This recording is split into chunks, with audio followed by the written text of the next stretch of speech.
When Delia Voss knocked on my door at 11 at night holding a casserole dish she clearly hadn't cooked anything in, she was wearing her daughter's old raincoat, 2 sizes too big through the shoulders, and her hands would not stop moving over the lid like she was checking for a pulse that wasn't there. "I know it's late," she said. I stood there in a stretched-out Carhartt shirt, half a beer in, and said the only thing that came to mind. "Nora's not here." I didn't come for Nora. That was the sentence that ended one version of my life and started another, though I wouldn't understand that for a while yet. I just stood in the doorway of my rented duplex on Marymount Avenue, rain ticking off the gutter behind her, and felt the specific cold you get when something familiar turns out to be a door you've never actually walked through. She held the casserole dish out like an offering or maybe like a shield. "Can I come in?" she said. Not really a question. I should have said no. I had every reason in the world to say no. Instead I stepped back and let her into my kitchen, and that's where this story actually starts. Not with the breakup, not with the 6 years before it, but with a woman I had no right to be looking at the way I was looking at her, standing under my bad kitchen light, refusing to put the dish down. My name is Owen Kessler. I'm 34 years old, and I run a small remodeling outfit out of Asheville, North Carolina. 3 guys, a 14-year-old flatbed trailer, and a reputation for finishing on time that keeps the phone ringing more than it should for a guy who still hand-cuts his own trim. I'm good at fixing things that are broken in a way you can see. Rotted sill plates. Sagging headers. A porch that's 2 degrees off level and has been driving somebody's grandmother crazy for 11 years. Give me a problem with a physical shape and I will solve it before lunch. The problems without a physical shape I tend to leave standing. That flaw has a name if I'm being honest about it. I coast. I let good things run on momentum and assume momentum is the same thing as care. It isn't, and it took losing something to learn that, but I'm getting ahead of myself. The wound under the coasting is simpler than it sounds. My father left when I was 9, no warning, no letter, just an empty side of the garage where his tools used to hang. My mother never once said his name with anger. She just got quieter. I learned early that the people who stay are the ones who don't ask you to explain yourself, and the people who go are the ones who wanted you to. So I don't explain myself. I show up, I do the work, and I let people draw their own conclusions. Nora Voss drew the conclusion after 6 years, that I would never give her more than that. She wasn't wrong. And the maddening part, the part one didn't understand until much later, is that I could have. I just never thought I had to.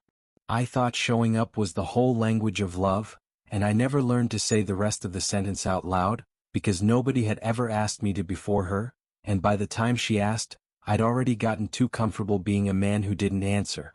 I met Nora when I was 26, hanging cabinets in a kitchen her mother had just finished paying off. Delia Voss answered the door that first morning in a paint-stained flannel, hair pulled back with a pencil stuck through it like she'd forgotten it was there, and behind her, 22-year-old Nora sat cross-legged on the counter eating cereal out of the box like she owned the place, which technically she half did. That's the anecdote people expect.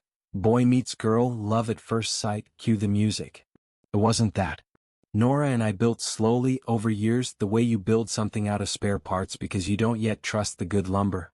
We dated on and off through my late 20s, broke up twice over things that felt enormous at the time and small in hindsight, got back together both times because it was easier than starting over with somebody new. We moved in together 3 years ago. It was easy in the way that a level floor is easy, you don't notice it until it's gone. I want to be honest about something here because it matters for what comes later. I was nonchalant about Nora in a way I didn't have a name for at the time. Not unkind. Not distracted by anyone else. Just coasting, assuming she'd always be there the way you assume the porch light will come on when you flip the switch, right up until the night it doesn't. When she'd ask, gently at first and less gently later, whether I saw a future with rings and a house with both our names on the deed, I'd say something like, "We're good, aren't we?" Like that answered the question. It didn't. I know that now. What people don't expect is that the anecdote that actually matters from those years isn't about Nora at all.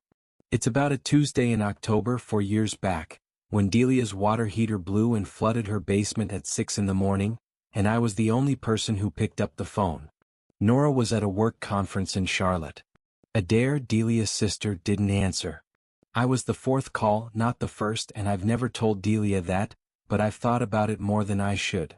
I got there before the sun was fully up.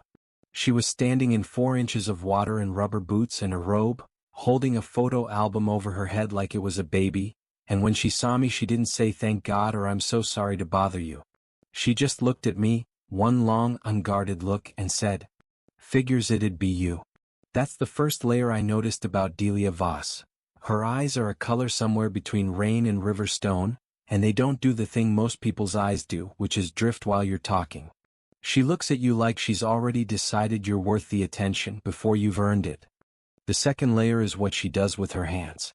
She's a potter, has a wheel in her garage, sells mugs and bowls at the Wednesday market downtown, and her hands are never still. Even doing nothing, they're turning something invisible, smoothing a rim that isn't there. When she listens to you, really listens, her hands go quiet. It's the only tell she has, and it took me 2 years to notice it, and another year to admit I was watching for it. The third layer is the one that took me 4 years to admit to myself. Rooms change shape around her. Not loud, not dramatic. She'll walk into a kitchen full of people arguing about something stupid, and within 5 minutes everyone's laughing instead, and nobody can quite say how it happened. She has a gift for making tension go soft. I used to think that gift was for other people. That October morning we spent 6 hours hauling ruined boxes up her basement stairs, and somewhere around hour 4, sweat-soaked and filthy, she looked at a water-warped photo of Nora at 7 years old, missing her front teeth, grinning like the world hadn't found a way to disappoint her yet, and Delia laughed, really laughed head back, and said, "God, we were so happy and so broke." I remember standing there with a ruined box in my arms, watching a 40-something woman laugh in a flooded basement at 7 in the morning, and thinking a thought I did not let finish itself. I shut it down so fast I nearly convinced myself over the following years that it had never happened at all. I told myself it was respect. I told myself it was gratitude, the ordinary warmth you feel for someone who's been kind to you. I told myself a lot of things because the alternative, admitting that some quiet, stubborn part of me had noticed Nora's mother the way a man notices a woman, was not a thought I had anywhere to put. Not while I was with her daughter. Not ever if I could help it. So I buried it.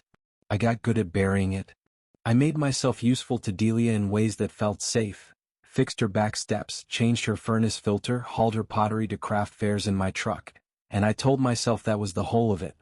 Just a good future son-in-law. Just a decent guy. I almost believed it for 4 years. There's a second anecdote I should tell because it matters later.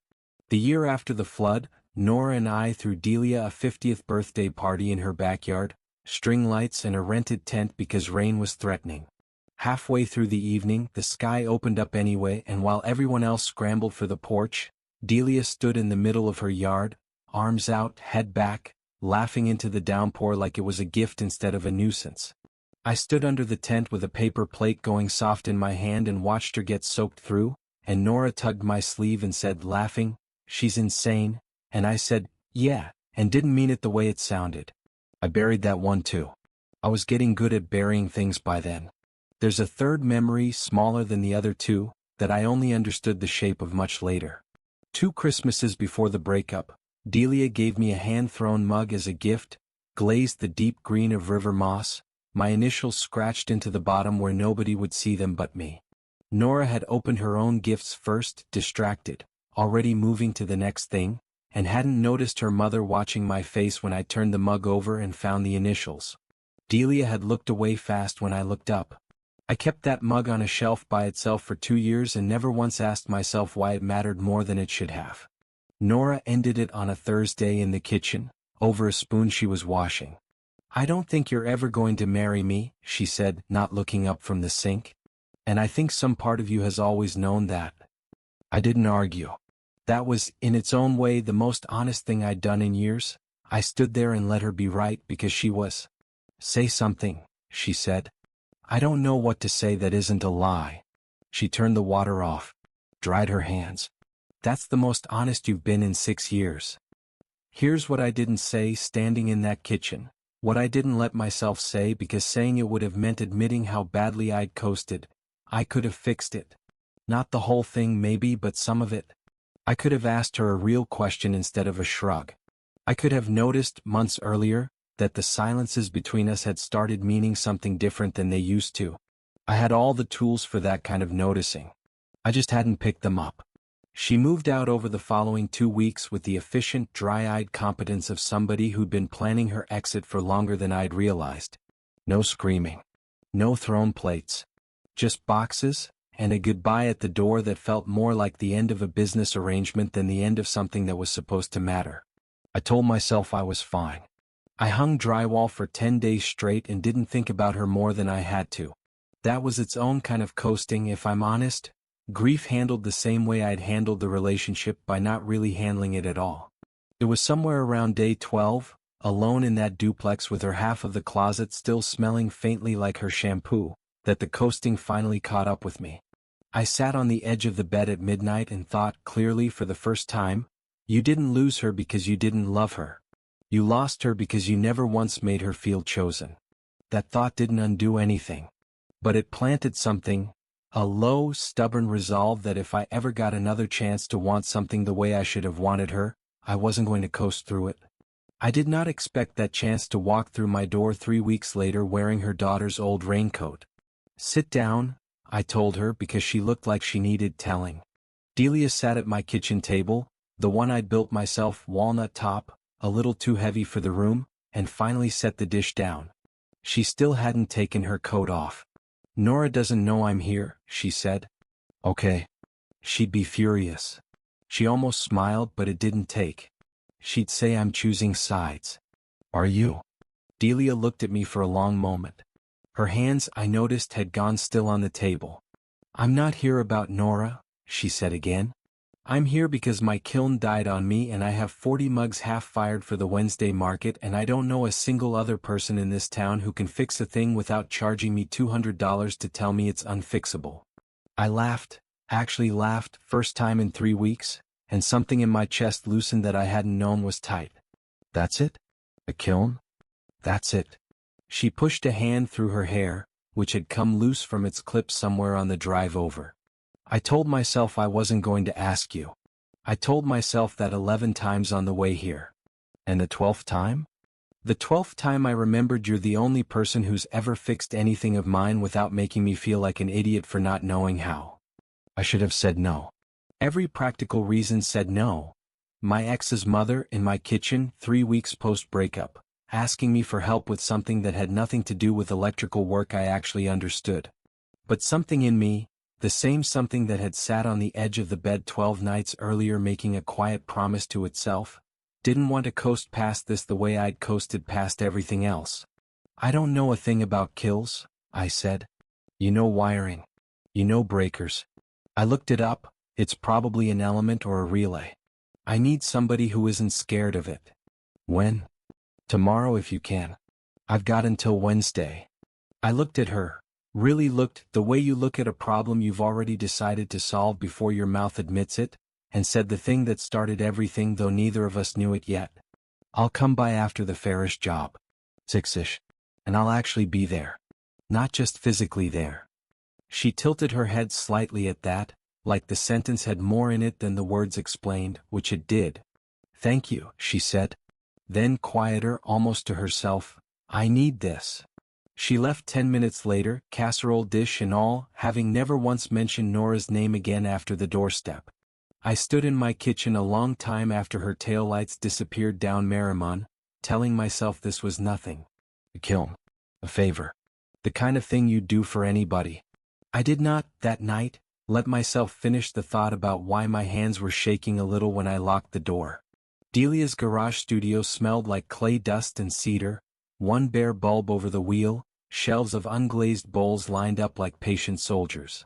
I got the kiln open, found the bad element in about 20 minutes, simpler than she'd feared, and by the time I had it wired back together, she'd made coffee neither of us needed, and we were sitting on 2 paint-splattered stools eating crackers from a box like teenagers.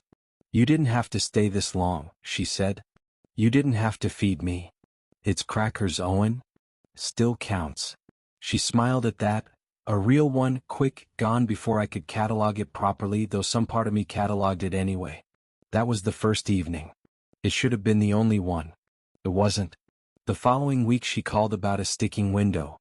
The week after, about a bowing shelf in her pantry that had been bothering her for a year. Each time I told myself it was the last favor. Each time I showed up anyway, and this time I noticed the difference in myself. I wasn't coasting. I was paying attention in a way I hadn't let myself pay attention to anything in years. What kind of tea she liked, that she hummed under her breath when she was concentrating, that she always thanked me twice, once when I arrived and once when I left, like gratitude was a thing that needed saying more than once to be believed. Some nights we didn't even pretend there was a project. She'd text you eaten yet and I'd show up with takeout, and we'd sit at her kitchen table until 10-11, talking about her father's old truck she still couldn't bring herself to sell, or the customer who'd wanted 40 custom mugs by Friday and then ghosted, or nothing at all, just the particular comfort of somebody else's kitchen light on a cold night. One of those nights, early on, I asked her why she'd never remarried, all those years alone since her husband passed. She turned a fork over in her hands for a while before answering. I got asked. Twice actually. Nice men. Steady men. She shrugged. I think I'd already decided being alone was safer than being disappointed twice. Is that still true? She looked up at me then, quick, like the question had caught her off guard, and didn't answer it. Just said, "Eat your dinner, Owen," and changed the subject, and I let her because I wasn't ready for the answer either. You know people are going to talk, she said one evening, maybe 3 weeks in, not looking at me, turning a bowl on the wheel that didn't need turning. Let them. Nora might hear about it. Small town, small circles. It's a window latch, Delia. Nobody's writing a novel about a window latch. She glanced up at that, and there was something in her face I didn't have a name for yet. Amusement, maybe, or a kind of careful testing, like she was checking whether the floor would hold her weight. No, she said slowly. I suppose they're not. I noticed that night driving home, that I'd started looking forward to Thursdays in a way that had nothing to do with plumbing. And I noticed something else, something new. I wasn't burying it this time.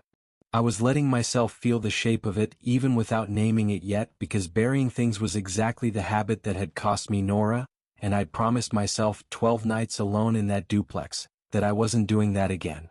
It was Delia's sister, Adair, who said the thing out loud that neither Delia nor I would. I was at Delia's for what had officially become a standing Thursday visit, this time replacing a section of rotted fence, when Adair came by to drop off a casserole dish of her own, the family's apparent love language, and found me up to my elbows in post-hole concrete while Delia sat on the porch steps handing me tools before I asked for them, which had become its own quiet ritual. She always knew which one I needed next. Adair watched us for a solid minute from the driveway before she said anything. Well, she said to no one in particular, arms crossed. Isn't this domestic? He's fixing my fence, Adair. Adair's eyes moved between us, me covered in concrete dust, Delia handing me a level before I'd even reached for it, with the specific, merciless clarity that sisters seem to specialize in. You know you light up like a Christmas tree every time his truck pulls in the driveway. I do not. Delia. I don't light up. I kept my eyes on the fence post. Did not say a single word. Felt my ears go hot anyway. Adair left 20 minutes later, casserole delivered, bomb dropped, seemingly satisfied with her work. Delia didn't bring it up again that evening. Neither did I. We finished the fence in near silence, the good kind, the kind that doesn't need filling. But when I was packing up my tools in the dark, she stood at the end of the driveway with her arms wrapped around herself against the October chill, and she said, quiet, like she was testing each word before she let it out. She's not wrong, is she? About the truck. I straightened up slowly. Looked at her. About which part? Delia didn't answer that. She just held my gaze a beat longer than was comfortable, then said, "Good night, Owen," in a voice that had something folded inside it I didn't examine too closely, and went inside. I sat in my truck in her driveway for 4 full minutes before I turned the key. That was the moment action was possible. The old version of me, the coasting version, the one who'd let 6 years slide past without ever answering a real question with a real answer, would have driven home and let the silence do the deciding for him. I almost did exactly that. But I thought about Nora's face at the sink, drying her hands, telling me I'd never once made her feel chosen. And some stubborn, newly awake part of me refused to let this be another thing I coasted past. I got out of the truck.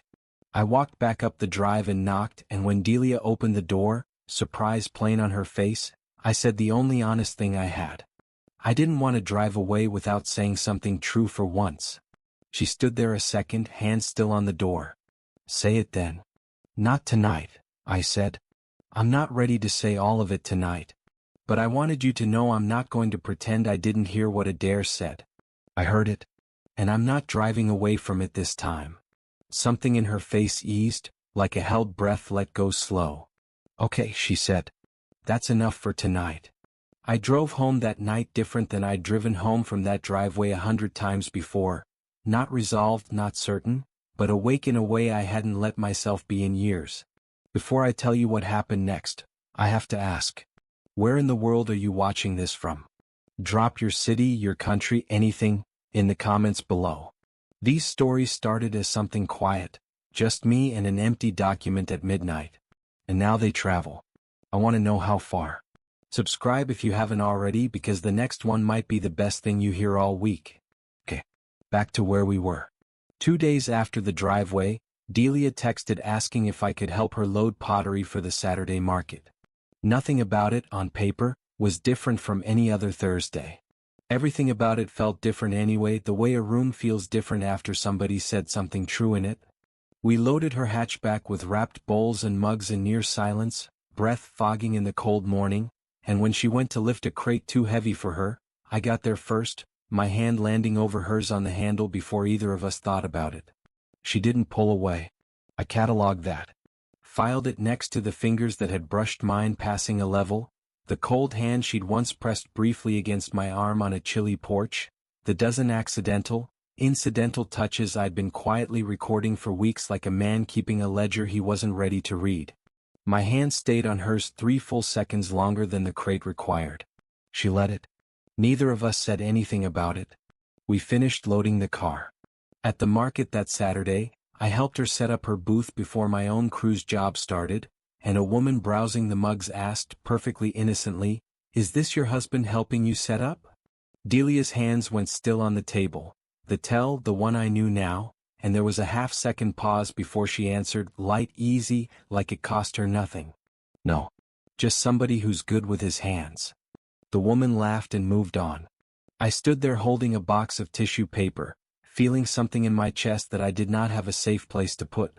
That evening, packing up the empty booth, Delia said, not looking at me, folding a tablecloth with more care than a tablecloth required. "You didn't correct her." "Correct who?" "The mug woman. About the husband thing. Would have been a weird thing to correct." She finished folding. Looked up. I didn't correct her either. I held that sentence a long time, turning it over the way she turned clay, looking for what it meant without asking her to spell it out, because some part of me still believed that if neither of us said it plainly, it hadn't fully happened yet.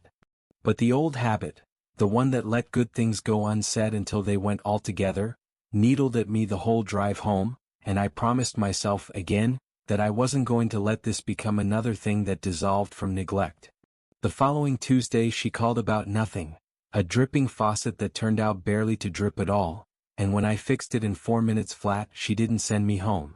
We ended up on her back porch with 2 glasses of wine, wrapped in blankets against the cold, watching her neighbor's dog patrol the fence line for something that wasn't there. "Can I tell you something stupid?" she said. "Always. I've started timing myself. Between when you say you're coming and when your truck actually pulls in. I don't know why I do that." I looked over at her. The porch light caught the side of her face, the fine lines at the corner of her eye that she never tried to hide. "How am I doing?" I said. "Timing-wise. You're early mostly." Pause. "I like that you're early. I like that you're counting."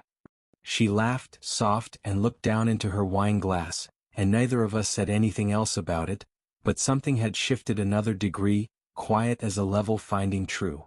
A week after that, we ended up at the Wednesday market together on a slow afternoon, no booth to run, just walking the row of stalls with 2 coffees going cold in our hands. An older man selling honey called out to Delia by name, then looked at me and said, "This your fella?" and Delia laughed it off easy the way she always did, but I noticed she didn't correct him either, and I noticed I'd started keeping a private tally of every time somebody assumed something about us that she didn't bother to deny.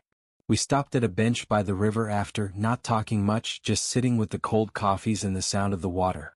At one point her knee bumped mine and stayed there, not moved away, not acknowledged, just present, warm through 2 layers of denim, and I sat very still and let it be the loudest thing in the world for about 4 minutes. The next several weeks moved like that, small, deniable, undeniable. A hand that stayed a beat too long. A silence at her kitchen table that stretched instead of breaking. A night I stayed for dinner, unplanned, and we ate at her counter standing up because neither of us had thought to sit, and somewhere between the second glass of wine and the dishes, she told me about her marriage. The version Nora didn't know, the parts that hadn't made it into family stories. How her husband had been kind and absent in equal measure, present at dinners and gone everywhere that mattered. How she'd raised Nora mostly alone in every way that counted, even when he was technically in the house. I got good at being the only stable thing, she said, drying a plate she'd already dried. I don't think I know how to be anything else. You're a lot of other things. Name one. I could have named a dozen. The old me would have named the safest one and let the rest go unsaid. I didn't do that this time. You're the first thing in years I haven't wanted to coast through, I said. I noticed that about myself before I noticed anything about you. I wanted you to know that. She went very still, dish towel forgotten in her hand. That's not funny, she said quietly. You usually say funny. I know. I'm trying not to this time. She didn't answer that with words. She just reached over and took the towel out of her own hands and set it down, like she needed both hands free for something, though she didn't do anything with them yet, just stood there, close, letting the moment exist without rushing it. There was another night, closer to Thanksgiving, when I showed up to help her carry a folding table down from her attic and found her sitting on the attic floor instead, surrounded by boxes of Nora's childhood things, school photos, a chipped ceramic horse, a stack of birthday cards and a shoebox, crying in the quiet, controlled way of someone who doesn't like being caught at it. I sat down next to her on the dusty floor without being asked. I'm not upset, she said, wiping her face with the back of her wrist. I don't know why I'm crying. You don't have to know why. She used to tell me everything. Now I hear about her life secondhand through you, if I hear about it at all. She picked up the ceramic horse, turned it over in her hands, the same restless motion even now, even here. I miss her. And I don't know how to miss her without also feeling like I did something wrong. You didn't do anything wrong. Didn't I?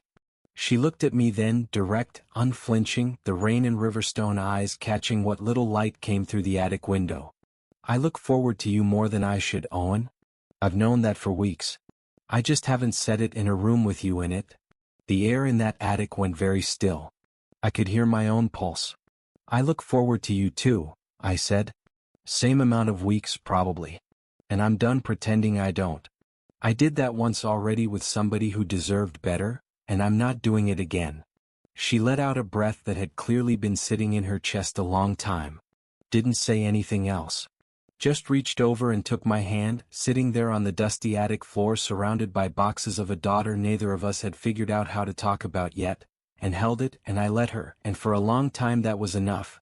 Just her hand in mine, warm, steady, saying more than either of us had managed with words. We sat up there long enough that the light through the window went from gray to nearly gone, and when we finally climbed back down, she paused at the bottom of the ladder, my hand still loosely in hers, and looked up at me with an expression I couldn't read yet. Not quite asking, not quite telling, just a woman standing at the edge of something and deciding, silently, not to step back from it. Then she let go of my hand, said something ordinary about needing to start dinner, and the moment folded itself back into the evening like it had never happened, except we both knew it had, and we both carried it out of that attic with us.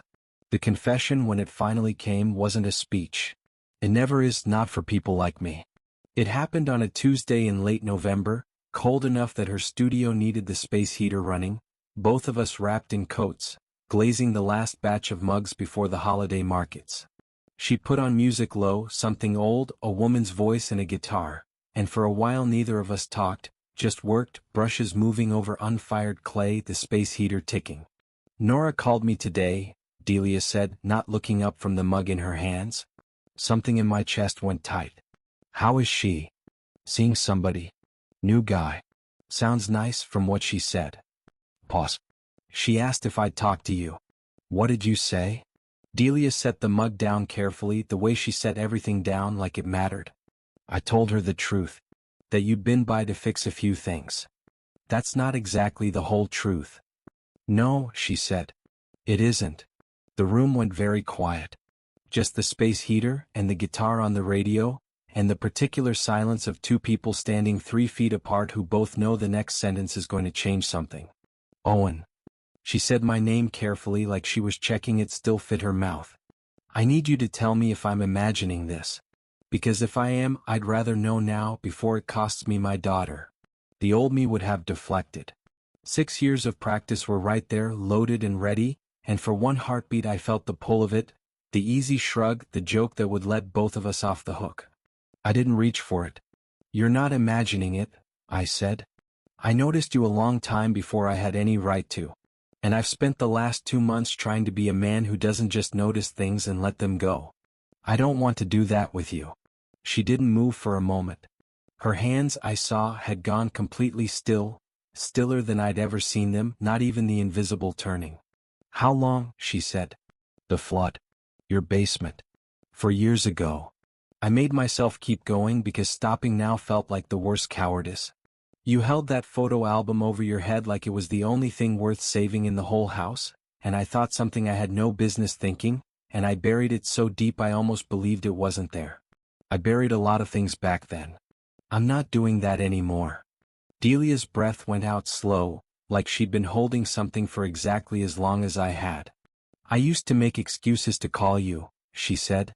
Things that didn't need fixing. I told myself I was being a good almost mother-in-law. A short, unsteady laugh. I wasn't. The space heater ticked. Somewhere outside, a dog barked twice and went quiet. The light in that garage was the particular gold of a bare bulb against November dark, and it caught the gray threading through her hair, the paint dust on her wrist, the small, careful way she was holding herself together. I need to ask you something, she said, and I need you to actually answer, not fix it and walk away like you do with everything else. Ask. Can I kiss you? Her voice didn't shake, but it came close. Or is that a line even you won't cross? I set down the brush in my hand. Crossed the 3 feet of cold concrete floor between us. Stopped close enough that I could see her breath catch. Not the cliché, the actual thing, a small hitch in her chest that she couldn't have hidden if she'd tried.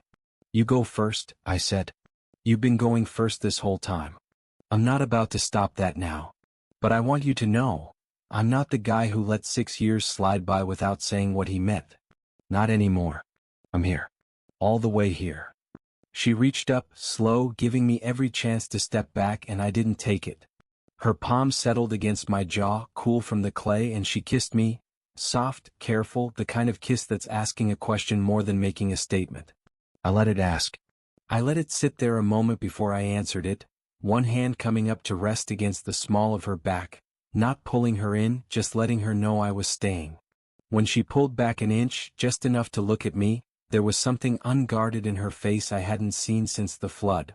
No defenses, nothing performed. That's not what I meant to happen tonight, she said. What did you mean to happen? Fixing mugs.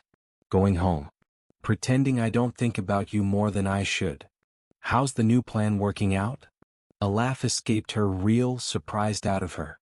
Terribly. I kissed her that time, not soft, not a question. Both hands finding her face, her hair coming loose under my fingers, and she made a small sound against my mouth that undid something I'd kept tied down for 4 years. She kissed back like she'd been waiting exactly as long as I had, one hand fisting in the front of my jacket, pulling me closer instead of steadying herself, and for a long moment there was nothing in that cold garage but the space heater ticking, the radio playing low, and 2 people who had finally stopped pretending. When we broke apart, both of us breathing harder than the moment should have required, she rested her forehead against my chest, and I felt her exhale, long, shaking, relieved. This is going to be complicated, she said into my shirt. I know. Nora. I know. I don't care right now, and I hate that I don't care right now. I put my hand against the back of her head, feeling her breathe against me, and said the truest thing I'd said in years. We'll figure out the complicated part. I just needed you to know the rest of it wasn't a lie. And I needed you to know I'm not going to coast through this the way I coasted through everything before you. You get all of me or none of me. I'm done splitting the difference. The mugs sat unfinished on the shelf behind us that night. Neither of us cared. We didn't tell anyone right away. For 3 weeks it was just ours, Tuesday and Thursday evenings that stretched into whole nights, Delia's kitchen table covered in the ordinary debris of two people building something slow and careful, both of us aware of what it would cost if it went wrong. Those 3 weeks had their own quiet rituals. She'd fall asleep sometimes on the couch with her head against my shoulder, some old movie playing low, and I'd sit there long past the point my arm went numb rather than wake her. I learned the particular sound she made when she laughed at something genuinely funny versus something politely funny. I learned she took her coffee so weak it barely counted, and that she still, after everything, blushed, actually blushed, color rising in her face, when I told her flat out without dressing it up, that I thought about her constantly. I made a point, during those weeks, of doing the thing I'd never managed with Nora, saying it before she had to ask. Not because it came naturally. It didn't. Every time felt like stepping off a ledge I couldn't quite see the bottom of. But I did it anyway because I'd learned the hard way what silence costs, and I wasn't willing to pay that price twice. I keep waiting to feel guilty, she admitted one night, curled against my side on her porch swing, a blanket over both our laps. And I do some. But not about this part. Not about you. What part then? The part where I have to tell my daughter I fell for the man she used to love, and hope she doesn't hate me for it. There wasn't an easy answer to that, so I didn't try to give her one. I just held her a little tighter, and we watched the neighbor's dog patrol the fence line again, and let the guilt sit there next to the good thing without trying to resolve either one too fast. Telling Nora when it finally happened was Delia's call to make, and she made it in person over coffee 3 days before Christmas. I wasn't there. I sat in my truck 2 streets over for 45 minutes, phone face up on the passenger seat, waiting. When Delia finally called, her voice was thick. She's angry, she said. She needs time. She didn't scream, she didn't storm out, she just went quiet, and I think the quiet is worse. Do you regret it? A long pause. Then steady, no. I regret how it happened to her. Not that it happened. That was enough that night to get us through the winter that followed, a winter that was harder than either of us admitted out loud.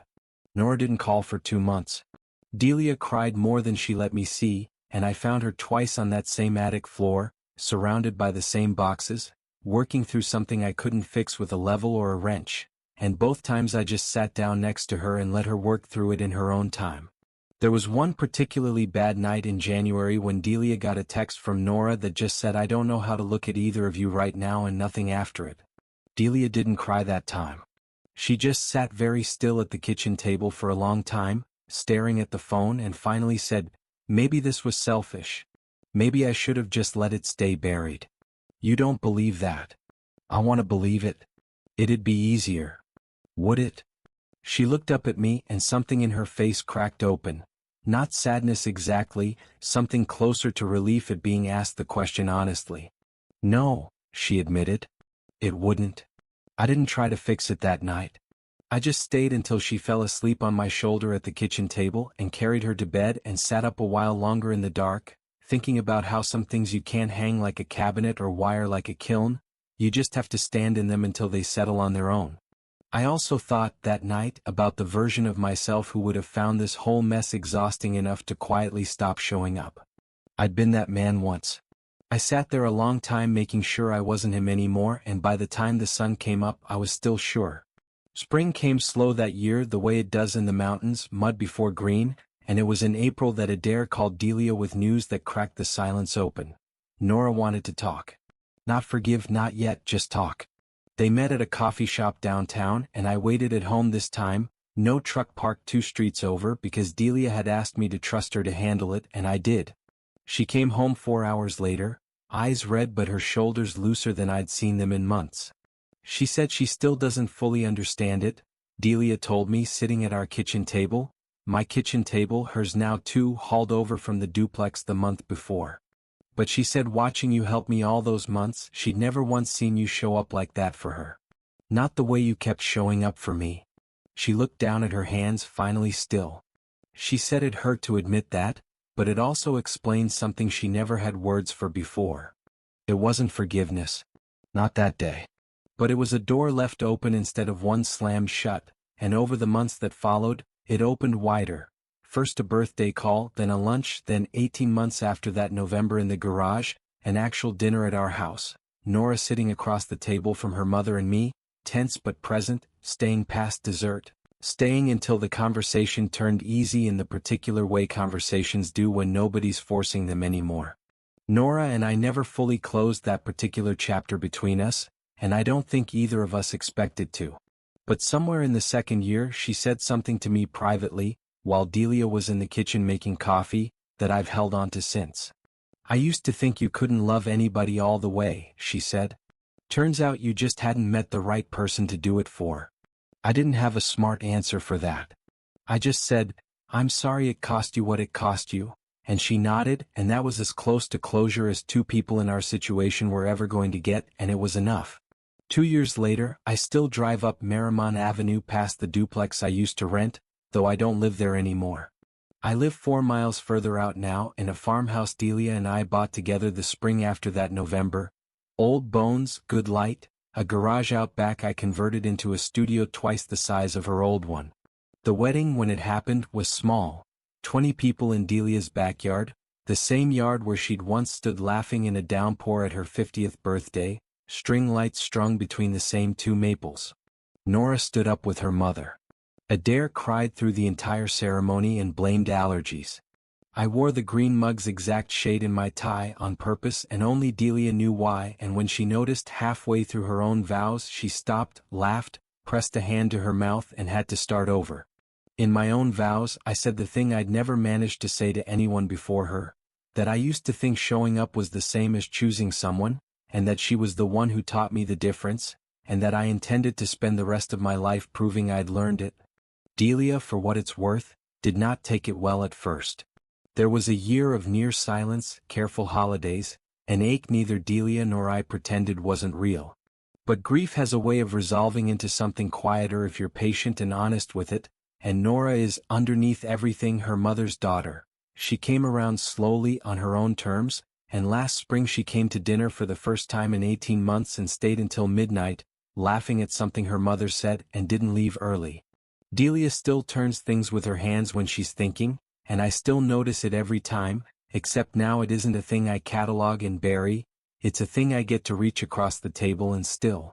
Last Wednesday at the market, a woman new to town admired a set of her mugs and asked, the way people always seem to, if the man loading crates into the truck was her husband.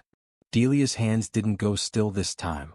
She looked over at me, sleeves rolled up, hauling a box I didn't need help with just to have a reason to be near her, and she smiled, the real one, unguarded, the one I used to only get glimpses of.